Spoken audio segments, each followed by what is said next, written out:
Hello friends, നാളെ എന്ത് കറി ഉണ്ടാക്കുന്ന ആലോചിച്ച് ഞാൻ അങ്ങനെ പുറത്തേക്ക് ഇറങ്ങിയപ്പോഴാണ് മുരിങ്ങലയുടെ കാര്യം ഓർമ്മ വന്നു. എന്നാൽ മുരിങ്ങല പറിക്കാൻ പറഞ്ഞാൽ നമ്മുടെ കൃഷിത്തോട്ടത്തിന്റെ സൈഡിൽ കൂടെ പോയപ്പോൾ അവിടെ എല്ലാ സാധനവും മൂത്ത് എന്നെ നോക്കിച്ചിരിക്കുന്നു.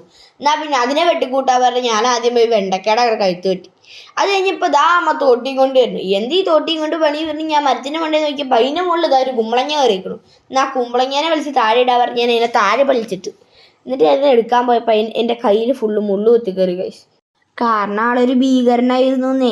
അപ്പം ആ ദേഷ്യം തീർക്കാൻ വേണ്ടി ഞാൻ ആ മുളകിനെയൊക്കെ വലിച്ചു പറിച്ചെടുത്തു. അപ്പം ഒരു ഇത്തിരി സമാധാനം കിട്ടി. പിന്നെ എനിക്ക് കുറച്ച് പാവം തോന്നി. അപ്പം ഞാൻ ഇത്തിരി സാവധാനം പറിച്ചു. പക്ഷെ ഉണ്ടല്ലോ, ഈ മുളകാകെ 5-6 എനിക്ക് മുരിങ്ങയില തോരൻ വെക്കാൻ വേണ്ടി മാത്രമാണ്. എന്നാലും കുഴപ്പമില്ല, മുരിങ്ങയില തോരൻ വെച്ചാൽ മതിയല്ലോ. അപ്പം അതാ പാവം ഒറ്റയ്ക്കൊരു വഴുതനങ്ങ അവിടെ മുണ്ടാണ്ടിരിക്കണു. അതിനെ മാത്രമായിട്ട് നമ്മൾ വീട്ടിലല്ലോ, അതിനെ വെട്ടിക്കുട്ടിയെടുത്തു. നിങ്ങളിത് കാണുമ്പോൾ ഇതൊക്കെ എന്തോ വലിയ സംഭവം. സത്യം പറഞ്ഞാൽ ഒന്നുമില്ലേ, അമ്മ വേസ്റ്റ് കൊണ്ടിട്ടപ്പോൾ അതിന് ചെറുതായി പൊട്ടിമറിച്ച് തന്നൊരു പയറിന് ഞങ്ങൾ വള്ളിയിട്ട് കൊടുത്തപ്പോൾ അത് ആർമാദിച്ച് കയറിയതാണ്. കാണുമ്പോൾ ഞാൻ കുറേ പയറുണ്ട് പറഞ്ഞ് കയറി നോക്കിയത് ആകെ 4 പയറേ കിട്ടിയുള്ളൂ. അത് കഴിഞ്ഞ് ഇനിയാണ് ശരിക്കുള്ള സംഭവം.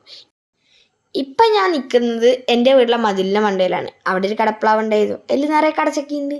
അപ്പം എനിക്ക് പറിക്കാൻ പറ്റിയ രീതിയിൽ മതിലിൻ്റെ സൈഡിലായിട്ട് കടച്ചക്ക ഉണ്ടായിരുന്നു. അത് ഞാൻ പറിച്ചു. ഇതിൻ്റെ സന്തോഷത്തിൽ ഞാനിപ്പോൾ ഈ മതിലിൻ്റെ മണ്ടയിൽ നിന്ന് ചാടിക്കഴിഞ്ഞാൽ ഞാൻ മൂക്കുത്തി നിലത്തിറക്കും. കാരണം ഇതിൽ വൈക്കലുണ്ടായിരുന്നു.